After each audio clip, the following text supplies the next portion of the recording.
We often talk about boundaries, red flags, and things like that, but today we're going to go a little bit deeper and talk about all of those experiences that have happened to us, especially growing up, that have made us into the people that we are.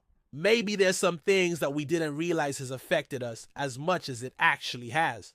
And so if we can become more aware of these things, then we can help our romantic relationships run a lot smoother, communicate with our partners better, and have healthier relationships. Number one is that you feel dependent on your partner. Sometimes when we're young, if our parents are too busy or maybe even neglect us, we may turn to other people such as grandparents, aunts or uncles, or even friends and their parents for that love and attention. So when this happens, you may grow up feeling dependent on other people for your happiness. This is something that we want to avoid in a romantic relationship, because then we can start to control our partner and expect them to make us happy. This also goes along with codependency, and we can't rely on someone else to complete us. We need to remember that we are our own best support system, and we need to learn to do that first before we can truly have a healthy relationship with somebody else. But if we don't become aware of this, we may find ourselves trying to control our partner, telling them what they should do and how they should act instead of just being supportive. Number two, you're very defensive. Another thing that can happen if you're not loved as a child is you may grow up becoming very defensive. When you're young, you may get scolded by your parents for doing something wrong, and over time you may start to feel like everything that you do is wrong. And so when you hear constructive criticism, you take it as an attack instead of just feedback. Or if you've been yelled at in the past, then you may think that everything that is raised is an angry tone. And so you may start to feel anxious and stressed, and you may project that onto your partner. You may start to feel like they're attacking you, and so you retaliate. If you're not careful, this can create a very toxic cycle where you two aren't actually working towards anything and you just keep fighting and arguing. It's important to acknowledge that, yes, if you've been through that in the past, you may take things very personally, but try to step back and look at the whole picture. Is this person actually attacking you? Are they trying to intentionally hurt you? And sometimes when you see that no, they're not trying to hurt you, then it helps you to listen and accept their apology and move forward together. Number three, you have trouble asking for help. Similar to the last one, if you haven't received the care and attention that you needed as a child, then you may struggle with asking for help. You might feel like you need to do everything on your own. And so when you're in a relationship, you may be struggling and you don't know how to ask for help. It could also be that you don't know how to communicate effectively with your partner or express your feelings. And so you both end up frustrated because you don't know what the other one needs. Communication is key to any relationship. And if you're having trouble communicating, it can cause a lot of issues. Try to become aware of when you're struggling and know that it's okay to ask for help. If you've grown up without that guidance, then it can be hard.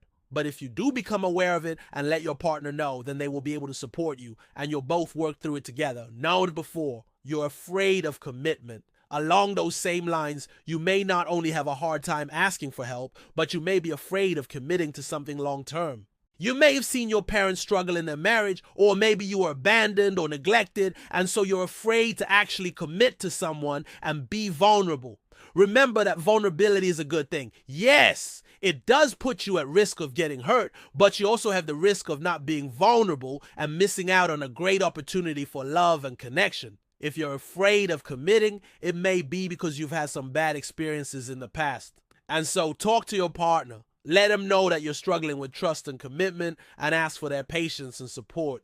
Then you may also just need time and reassurance that this person is here for you and they wouldn't leave. Ask them questions, talk to them about their childhood, whether they struggled with commitment as well.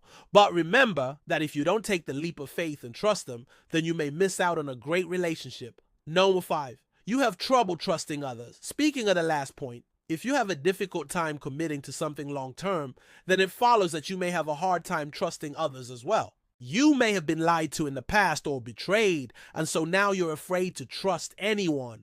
Remember that not every single person is going to lie to you and hurt you.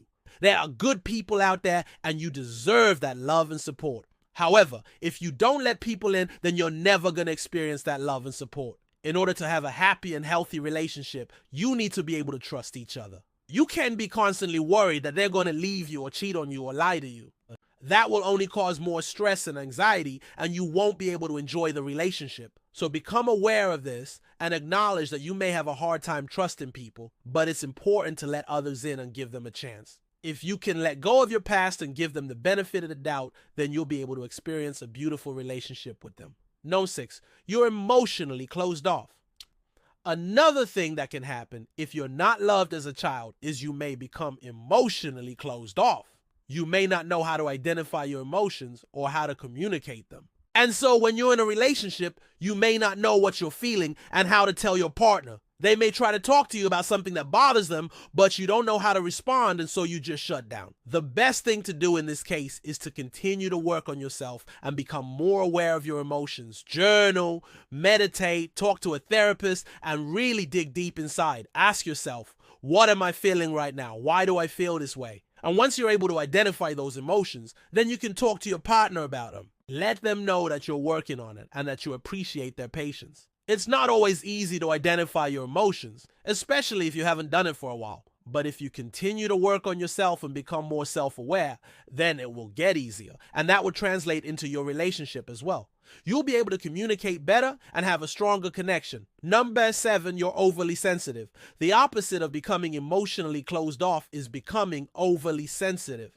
Remember that it's normal to have emotions and to feel things strongly, but if you're not careful, it can cause problems in your relationship. For example, you may say something that hurts their feelings and you may get upset and lash out.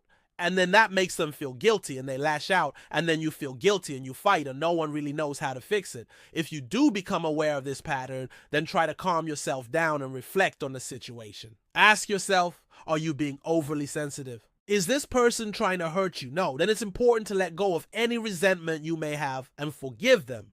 Communicate with them about how you feel and try to come to a compromise. If you both work on controlling your emotions and communicating effectively, then you'll be able to have a happy and healthy relationship. No, mate, you judge others quickly. If you haven't felt unconditional love and support as a child, then you may carry that into your adult life and tend to judge others quickly. You may feel like everyone is out to get you, and so you judge them and treat them poorly, and then they judge you, and it just creates a never-ending cycle of negativity. Remember that not everyone is out to get you. Yes, there are bad people in the world, but there are also good people who want to help.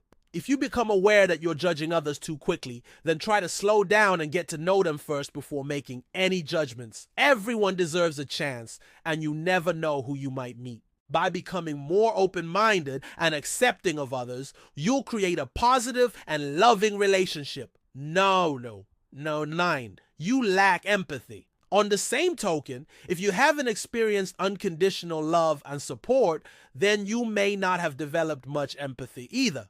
You may not understand how others feel and what they're going through. And so when they ask for your help, you don't know how to respond. You may try to give advice, but it's not always helpful. And then they get upset and feel like you don't care. Remember that empathy is important in any relationship. If you can't understand how your partner feels, then you can't help them. And that will only push them away. So try to develop your empathy muscles. Practice active listening and put yourself in their shoes. Ask yourself, how would I feel if I was in this situation? Once you're able to understand their perspective, then you can offer support and understanding. And number 10, you're emotionally repressed. Last but certainly not least, if you haven't felt unconditional love and support as a child, then you may repress your emotions as a way of coping. You may think that emotions are bad, and so you try to get rid of them. This can manifest itself in many different ways. You may become extremely logical and unemotional, or you may become overly dramatic. Both of these are unhealthy ways of dealing with your emotions. Instead, it's important to become aware of your emotions and let them flow through you. Emotions are neither good nor bad. They're just energy that needs to be released. When you repress your emotions, it can cause physical and psychological problems. So it's important to deal with them in a healthy way. Talk to a therapist, journal, meditate, whatever you need to do to process your emotions and release them in a healthy way. If you're not careful, it can be easy to let your past experiences define you. But the truth is, you have the power to choose who you are. Become aware of the negative patterns that may be holding you back and work on changing them. It's not always easy, but it's definitely worth it. A fulfilling and happy life is possible for you. Don't give up on yourself. So did you relate to any of these signs? If so, which ones and how did they affect you? How do you plan to change them moving forward? Let us know in the comments down below. And if you found this video helpful, don't forget to click the like button and share it with a friend. Subscribe and hit the notification bell icon for more content like this. As always, thanks for watching.